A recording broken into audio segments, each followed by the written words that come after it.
Welcome to Diabetes Connections in the News. I'm Stacey Simms. These are the top diabetes stories and headlines happening now. In the News is brought to you by Edgepark. Simplify your diabetes journey with Edgepark. Our top story this week, Amazon's online pharmacy will automatically apply manufacturer-sponsored coupons to more than 15 insulin and diabetes medications. Novo, Lilly, and Sanofi announced in March they would slash their insulin prices by at least 70% by or in 2024. But there are some reports that patients are finding it difficult to get already discounted generic insulin from pharmacies at the promised lower price. Amazon will also automatically apply available discounts to diabetes-related medical devices from Dexcom and Insulet, including CGMs and pumps, as well as other medications like Wegovy. Same category of story, Blue Shield of California will drop CVS in a move to save on drug costs for its 4.8 million members, instead teaming up with Mark Cuban's Cost Plus drug company and Amazon's pharmacy. The CEO of the nonprofit health insurer says it is a major milestone and will result in a significant reduction in cost. Not diabetes specific, but very interesting on the pharmacy and PBM front. A new study will look at liver targeted insulin in type 1 diabetes. Directing insulin action to the liver may help restore normal liver physiology for people with type 1. Jeremy Pettus and a team of researchers are working on this. Pettus may be a familiar name. He lives with type 1. He's an endo. He's also a big part of TCOYD, Take Control of Your Diabetes, a group many of you are very familiar with. Pettus says injected insulin does not get to the right places. Normal insulin has its main effects in the liver, but people with type 1 must inject insulin into the fat tissue, which makes the insulin act very slowly. This project is looking to attach a molecule to insulin that can help direct it to the liver. Good news about A1C reduction in people with type 1, but it's limited for those with access to technology. The new findings are from a study involving patients at the Barbara Davis Center for Diabetes Adult Clinic between January 1st, 2014 and December 30th, 2021. They show that as technology use has increased, A1C levels have dropped. Progression from CGMs alone to automated insulin delivery systems have furthered that progress, but A1C levels rose significantly over the study period among non-users of technology. These researchers say you can't rule out provider bias for not prescribing AID systems or even CGM among those with higher A1Cs or from disadvantaged socioeconomic backgrounds.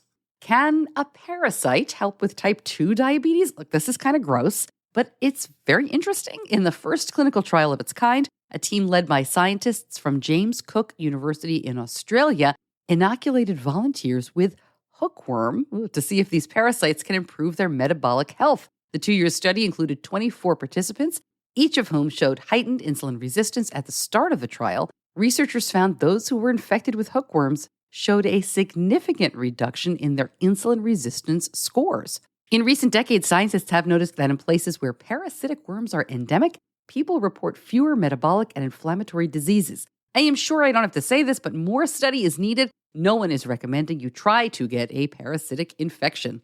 Exposure to air pollution early in pregnancy and even shortly before conception increases a woman's risk of developing gestational diabetes. This is in the Lancet Regional Health. The risk wasn't associated with long-term air pollution exposure, but it was a relatively short but critical preconception window, 5 weeks before to 5 weeks after conception. And the association was more pronounced among study participants experiencing prenatal depression. The mechanism connecting all of this is still unclear. Right back to the news in just a moment, but first, Diabetes Connections in the News is brought to you by Edgepark. Life is busy. Managing diabetes is a daily commitment. Edgepark can help you say goodbye to the worry of managing your diabetes supplies with a variety of cutting-edge insulin delivery systems from brands like Medtronic and Tandem. Plus, Edgepark accepts most insurance plans and handles the paperwork, so you can simplify your life, your diabetes care, and your budget in one click. Go to diabetes-connections.com and click on the Edgepark logo. Now back to the news, and a look at Tandem's bolus by phone feature shows it seems to be helping people with what's called low bolus frequency give insulin more. Now, last year, the T-Connect app was updated to allow people with the t:slim X2 pump to initiate a bolus from a smartphone or from the pump itself. This study looked at those who gave less than 3 boluses per day prior to the smartphone bolus update. and the median number for these folks was 2.2. After the smartphone option was available, that number rose to 2.7. Remember, this is the low bolus frequency group, and that is considered a significant improvement.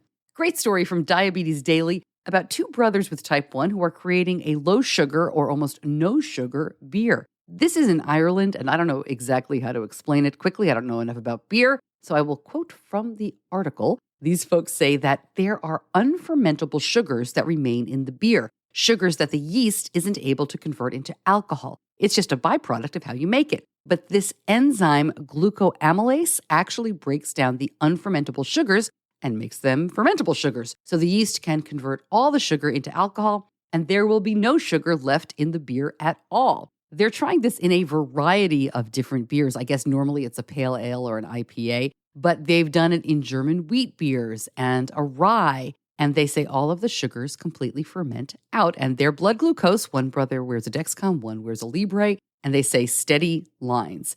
I love this part. They have had fun in naming them. The first one, the IPA, they call it insulin because it keeps the levels down. But the wheat, they call it diabetes. I'll link it up and you can read it for yourself.